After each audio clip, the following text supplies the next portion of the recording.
In this program C++, I'm just trying to explain you how to find solutions of quadratic equation where the user will enter the coefficient of the x square and the middle term along with the constant term, and the program will calculate and give you the answer of the roots of quadratic equation. This is the beauty of programming, because you need to know mathematics and the programming together, they become computing. Thank you very much. Subscribe to our channel and grow with us. So now in this program, I'm just trying to write a code for the quadratic equation, and the quadratic equation is the equation of the form ax square plus bx plus c equal to 0, and the solutions can be obtained using the formula which says that x equal to minus b plus minus under root b square minus 4ac over 2a, and the user will always be inputting the coefficient of x square, which is a, coefficient of the middle term, which is b, and the coefficient of the constant term, as called directly the constant term, is c. So it's ax square, so a plus bx, that is b, plus c. So it's called ABC, coefficient of x square, coefficient of middle term, and the constant term. For that I created three variables, int ABC, and this is my constructor which will help me to initialize the variables. So I'll take three variables x, y, and z, and x value will go into a, b value will take the value of y, and c will take the value of z. So initialization part is done now. Now I'll create one simple functions, and that will calculate the roots, and also it will print the root. So I just call it void cal for the calculation. This is the short form. Now I'm going to define it outside the class body, which goes like the void quadratic and cal scope resolution operator, and cal is defining the outside body of the class, so this is not an inline function. And then here it goes, I just create one parameters called the discriminant, double d, which is b into b square minus 4ac, and this quantity is called the discriminant. And this quantity actually determines the roots of the quadratic equations, because if d is greater than 0, it has the two real and distinct or unequal roots. So for that I will say that the x1 is minus b plus sqrt capital D, means it will take the square root of d, that is square root of b square minus 4ac, upon 2a, that is 2 into a. And then the second value will be x2 minus b minus sqrtd, under root with square root of d, definitely. And those who have studied till class 10 in the India or wherever you study till class 10, you are taught about the quadratic equations. So this is my x1 and x2. This part is done, and I declare these two temporary variables, double x1 and x2, and then here only I'll print these two values, these two roots, x1 and x2. Yes, for academics friends, this compiler is good, but for writing, because you know that this is a very old compiler, people are using modern Visual Studio compiler, and these compilers have just little difference in working.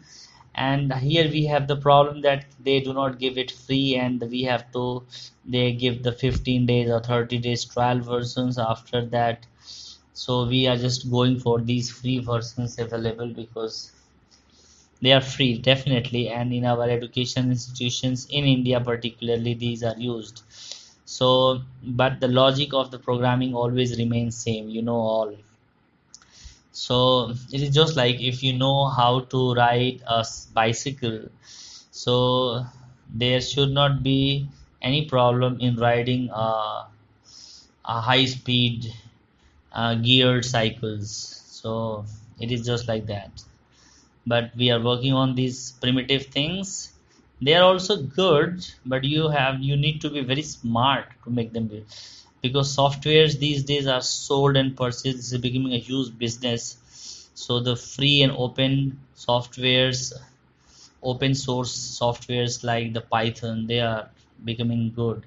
And the Python, I'm telling you, it's good. But the C++, recently I just saw one application which is called Qt, capital Q small t. Just go on its website and you'll find that still C++ or C programs have power to create the beautiful machine bound hardware dependent applications which are awesome.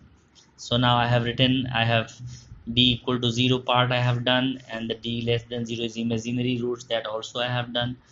Just practice with us. Then comment section you write your difficulties and you just code with us. If you have any problem with mathematics or the programming logic, understanding in programming logic, then you can write in the comment section and we will surely help you. So three situation: d greater than 0, real and distinct roots; d equal to 0, equal roots is one roots only; and d will be less than 0 is no roots possible. I have created one playlist called the mathematics, where I have discussed like the full 30 minutes about these quadratic equations, their graphical natures and everything. You can watch if you want to understand them also, there's no problem. So the C out, enter the coefficient of x square, x and constant terms. I'm just taking them all in one line, and then C in part. So C in, it will go into x, y, z, all one by one. No beautification, nothing, just plain input of data. Now I create the object of this quadratic QQ, and then I'll pass these x, y, z there, and then I have only one function which is qq.cal, and if I call it, then here now I need get ch and return 0, and then there you see it's all done, no error. Cool. Now just directly enter, just check three situations are there, imaginary roots. So first I enter 2 6 9, it should be imaginary, yes, roots are imaginary.